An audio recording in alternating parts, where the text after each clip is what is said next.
kí gbogbo etí tó ń gbọ́ mi pé a kú dédé àsìkò yìí. Ọ̀run ṣíṣí orí ìrìn ni èyí, ọ̀run ṣíṣí ti ojoojúmọ́ tí alábòójútó gbogbogbò ìjọ Ìràpadà olùṣọ́ àgùntàn Adébóyè kọ. Èní ni ọjọ́ àbámẹ́ta ọjọ́ 28 oṣù kẹfà ọdún 2025. Àkọlé ọ̀run ṣíṣí tòní ni pípàṣẹ ìyanu rẹ̀. Àkọ́sórí bàtà nínú ìwé Jòhánù orí 2 ẹsẹ̀ 25, èyí tó kà báyìí wípé òun kò sì wá kí ẹnikẹ́ni kí ó jẹ́rìí ènìyàn fún un, nítorí òun mọ ohun tí ń bẹ nínú ènìyàn. Ẹ̀kọ́ náà tẹ̀síwájú lọ báyìí. Bíbélì kíkà tòní sọ nípa ìgbéyàwó Kánà ti Gálílì fún wa. Nígbà tí wáìnì tán ní ibi ìgbéyàwó, Màríà sọ fún Jésù ní ìrètí pé yóò ṣe ètò ọ̀nà àbáyọ. Ẹ̀wẹ̀, Jésù dáhùn pé wákàtí òun kò tíì dé. Màríà gbọdọ̀ ti rẹ́rìn kí ó sì sọ nínú ara rẹ̀ pé, ọmọ, wákàtí rẹ̀ á dé lálẹ́ yìí. Ó sọ fún àwọn ọkùnrin náà pẹ̀lú ìgboyà, ohunkóhun tó bá ní kí ẹ ṣe kí ọjọ́ tó lọ kò tíì dé di nísinsìnyí. O lè pàṣẹ ìyanu kan láti ọ̀dọ̀ Ọlọ́run. O lè gbàdúrà lọ́nà tó jẹ́ pé ìwọ yóò mọ̀ pé Ọlọ́run ti gbọ́ àti pé ìyanu rẹ wà lọ́nà. Jábésì jẹ́ ọkùnrin tí ó gba irúfẹ́ àdúrà bẹ́ẹ̀ fún ọ̀pọ̀lọpọ̀ ọdún. A pè é ní ọmọ ìbànújẹ́ àti ìrora. Àfi ìgbà tí ó wí pé ó tó gẹ́ẹ́, ó ké pe Ọlọ́run kí ó yí ayé òun padà, ó sì mú ìbéèrè rẹ̀ ṣẹ.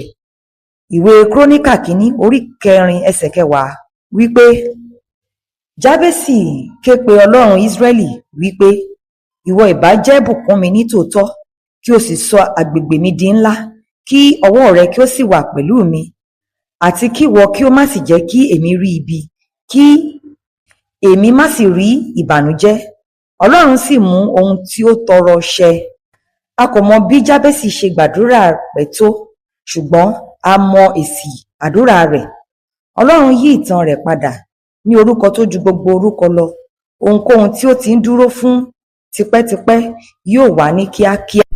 Láti pàṣẹ ìyanu rẹ̀, o gbọ́dọ̀ mọ bí a ṣe ń gbàdúrà kíkankíkan àti bí a ṣe ń tẹra mọ́ ọ. Jákọ́bù sọ pé àdúrà olódodo ń ṣiṣẹ́ agbára. Èyí tá a lè rí nínú ìwé Jákọ́bù orí 5 ẹsẹ̀ 16.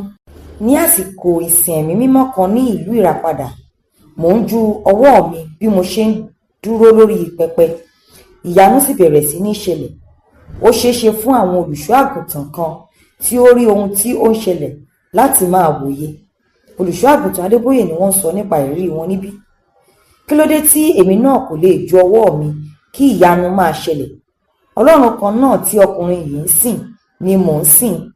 Èmi náà ń gbàdúrà àti ààwẹ̀ déédéé.